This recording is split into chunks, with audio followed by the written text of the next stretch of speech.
As animators, we should always be looking for opportunities to infuse life through arcs. Arcs are a wonderful tool that reminds our audience of a physical universe, that gravity is pulling down on all of our objects and is influencing them at every single moment. Arcs create a round, organic universe that produces the illusion that there's a foreground, a middle ground, and maybe even a background of movement inside of the scene itself.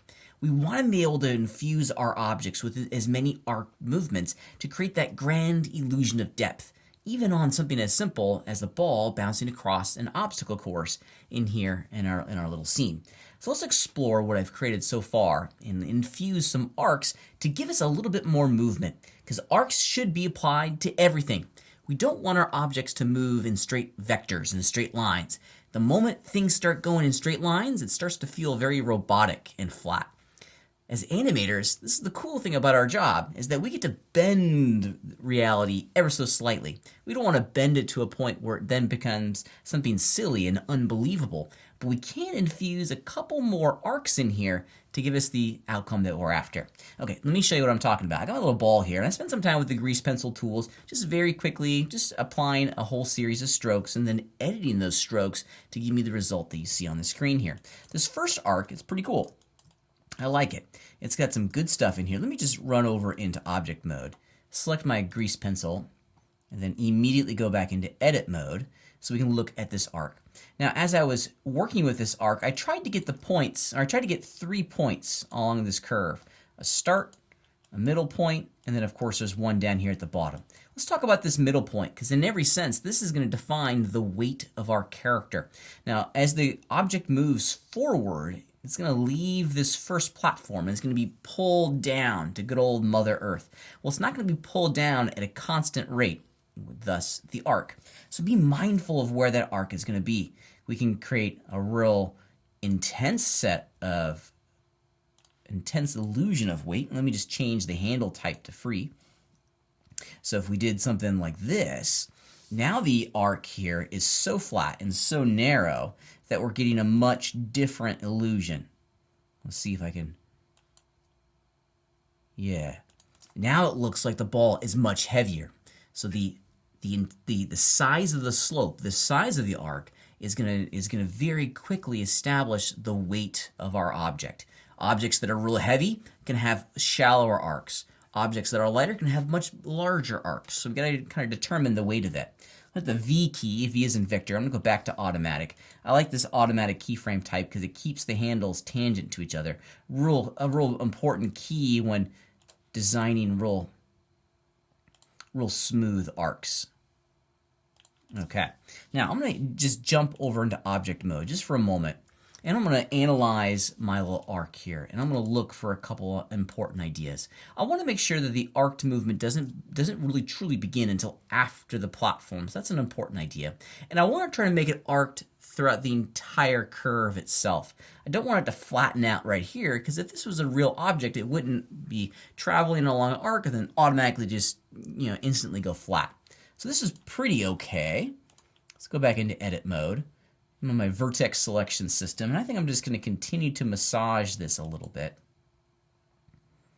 Yeah, somewhere right around in there. I'm pretty happy with that. It's a good place to end up. That's a good arc. There's a drama in there. We want our audience to believe that there's this wonderful weighted movement. Ooh, that's much better. By moving that center point down just a little bit, now we're creating the illusion that the central mass doesn't truly start to fall and be influenced by gravity at the most until right about here, which is pretty neat. I like that. That's pretty neat. That's a lot of fun. Now, in addition to falling, we also want to produce arcs when we're bouncing or jumping up. Nothing in our world moves in a straight line, even when being influenced on like a bounce, for example. So I have this other curve down here, and let's look at how we can work with it. Now, this curve just has 2 points, and you can do this with as many as you'd like, even 3. But what if we made our arc like this? Yeah, I'm liking that. I'm liking that because once again, it reminds our audience that this is a physical universe, that there are forces, gravity and physical forces inside of this cool scene that are influencing the movement of our objects. We might not see them, but that small suggestion is what's important. And I'm just going to make a quick adjustment here. Just using the G key to create that wonderful arced path. Now it's becoming much more visually interesting. If you look, you can almost get a wonderful moment of comparison here between the first half and the second half of my animation. Look at the arcs on the first half, way out over here. Got a lovely arc here, it bounces, hit the ground, and then there's an arc going upwards as well. If we compare the implicit sense of energy on the first half of my animation in comparison to what's happening over here, man, there's just so much more life on the first half in comparison to the second half. This straight line flattens the animation almost instantly, right? It becomes boring and dull. By infusing a small curve in there, we're creating interest. Let's go ahead and do that real fast. Once again, I'm going to jump into edit mode. I'm in my vertex selection engine here. And I'm going to grab the handle up here at the top. And I think all I need to do for this one is just to very quickly, yes, look at that. How cool is that? That's already 1,000% better than what we had before. Now, as one of the cool things about working with these grease pencil strokes is that we get to experiment. What if we curved it the other way? What's that going to look like? I don't know. Let's find out together. I'm going to grab that control handle at the bottom, hit the G key, and we arced it going this way. Now, that's an interesting shape as well. There's not one that's right or, one or the other that's right. They're both producing a very different feeling. What's cool about this system is that we get to experiment with these feelings, experiment with these arcs before we animate anything, which is pretty cool. Now I'm going to apply that exact same logic over here to the back half of my animation.